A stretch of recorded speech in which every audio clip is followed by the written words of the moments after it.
The question is that the motion be agreed to. Mr Speaker. The Honourable Ruth Dyson. Can I join the Minister who's just resumed his seat in welcoming this bill? It's long overdue, as she mentioned, and I'm pleased to be able to support it on behalf of Labour.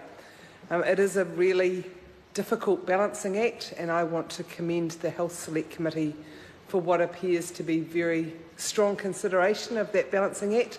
You need a very high threshold for compulsory assessment, and you have to balance that with the rights of patients, even though those patients might not be in a fit state to make decisions on their own behalf. But it appears from the report and the comments from the submitters that the Select Committee took that process really seriously, and I think that's to be commended.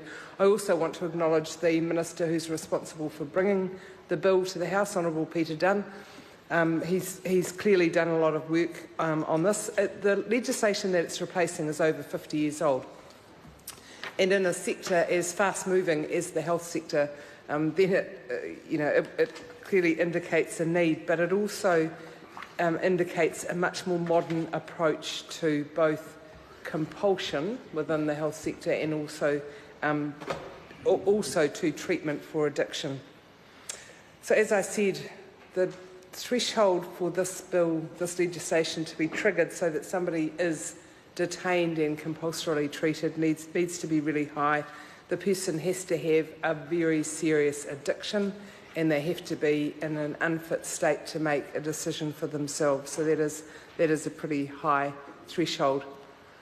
So while supporting this, I also want to reflect the concerns that Labour has, but also that was reflected in submissions that were made, and that is about the imposition of this number of additional patients on a system that is already clearly stressed.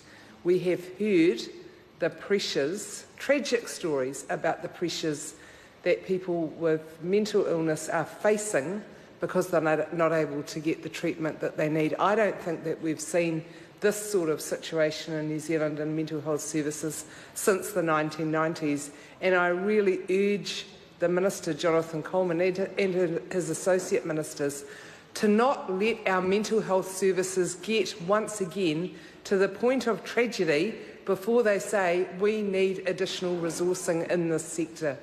That's what happened in the 1990s. We had some terrible cases where people who were mentally unwell took other people's lives because they couldn't get the help they needed. Don't let that happen again in our country. We don't need to let it happen, and we shouldn't let it happen.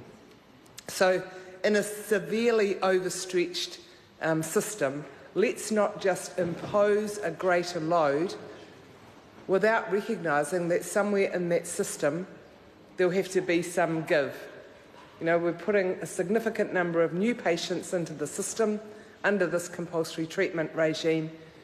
Where are the other patients going to fall out? I don't think it's good enough that we're layering on more work without layering on the additional resources at the same time. The Ministry of Health estimated that we might get 60 to 70 new patients under this regime, but it could be as high as 200. And in a country the size of New Zealand, that's actually a significant new imposition. So of course, we should do everything that we can to offer the people who need this support and treatment access to those services, but it should not be at the cost of other people trying to access health services. That's a basic fairness. If you're going to add in additional responsibilities, you have to put in additional resources. We had, at the Select Committee, staff from district health boards expressing their concern. Now, that is not a common occurrence. Most public servants do not make a submission and then speak up about an issue that they're involved with in the workforce. They tend to just maintain a silence and cop the flak. But in this case, they were so concerned about it, they felt they had to raise their voice. I don't have confidence that the current government understands the situation or that they're prepared to back the Ministry of Health and the district health boards with the extra resources they need, but I really implore them to think about the situations that we've had in New Zealand in the past and to take their responsibility as members of the government so seriously and ensure that that doesn't happen again.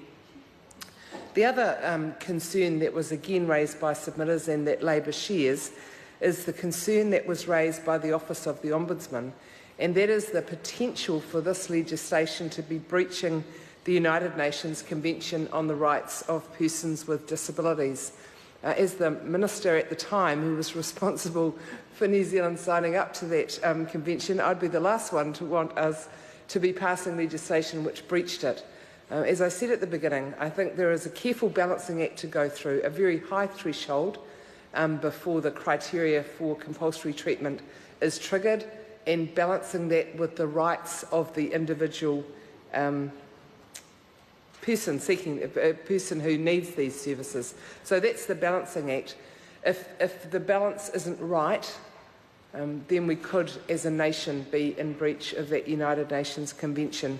So we've supported a review within 6 months of this legislation coming into force, so that all aspects of its operation can be considered, but in particular whether or not there is a breach of that convention. And if there is, I would imagine that the whole of Parliament would want to rebalance the criteria to make sure that we still provide that opportunity for compulsory treatment for the people who actually are not able to determine they need treatment and therefore access it, but make sure that we don't breach the United Nations.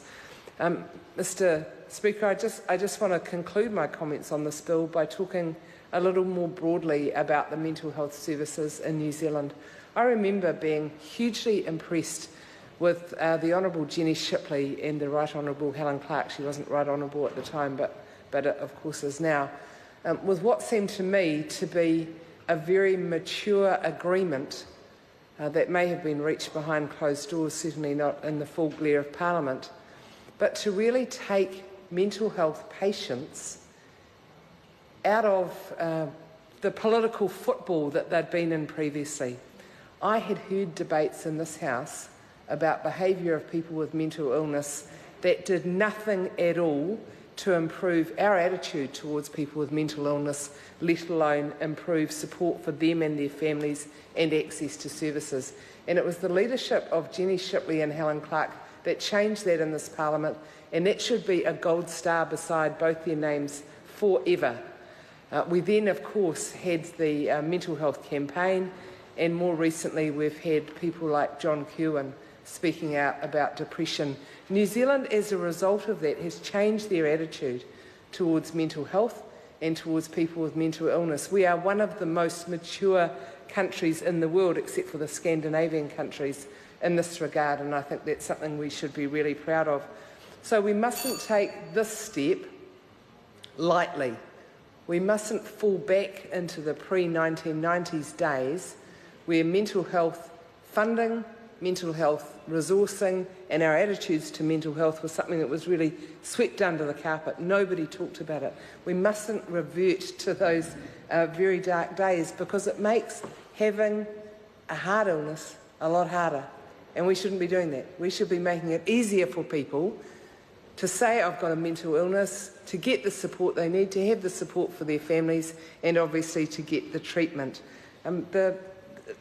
It's outlined in the bill in very good terms. It talks about protecting people from harm. It talks about facilitating their assessment. It talks about stabilising their health.